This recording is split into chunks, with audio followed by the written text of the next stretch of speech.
Genesis 1:1 through Genesis 2:4a. I'll be reading from the NRSV Updated Edition. When God began to create the heavens and the earth was complete chaos, and darkness covered the face of the deep, while a wind from God swept over the face of the waters. Then God said, "Let there be light," and there was light.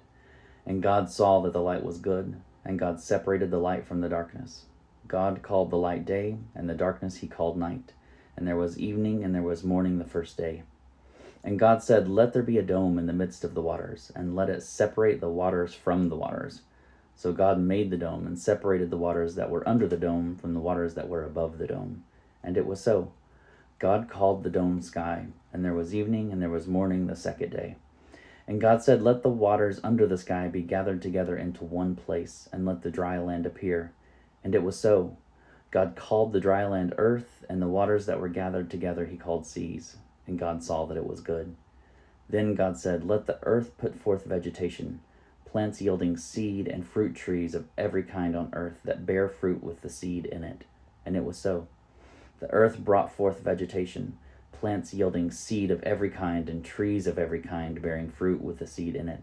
And God saw that it was good. And there was evening, and there was morning the third day.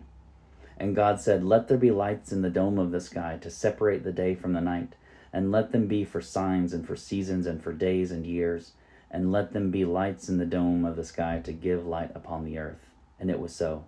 God made the two great lights, the greater light to rule the day and the lesser light to rule the night, and the stars.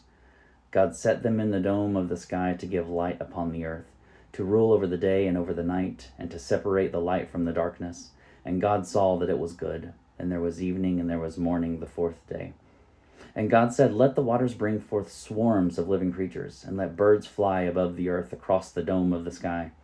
So God created the great sea monsters and every living creature that moves, of every kind, with which the waters swarm, and every winged bird of every kind. And God saw that it was good. God blessed them, saying, "Be fruitful and multiply, and fill the waters and the seas, and let birds multiply on the earth." And there was evening, and there was morning the fifth day. And God said, "Let the earth bring forth living creatures of every kind, cattle and creeping things, wild animals of the earth of every kind." And it was so.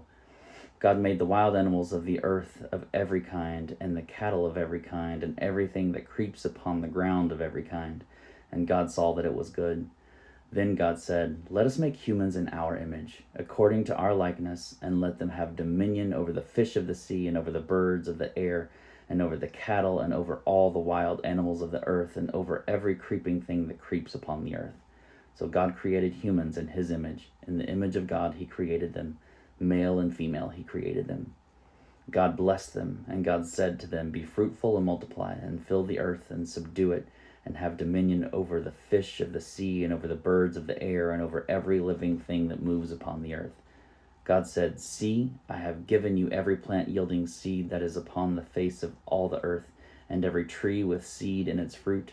You shall have them for food.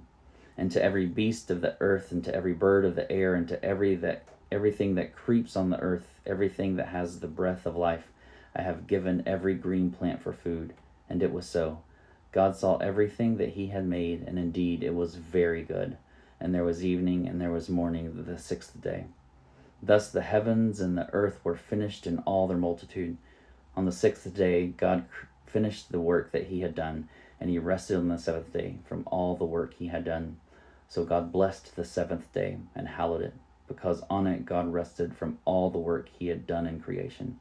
These are the generations of the heavens and the earth when they were created.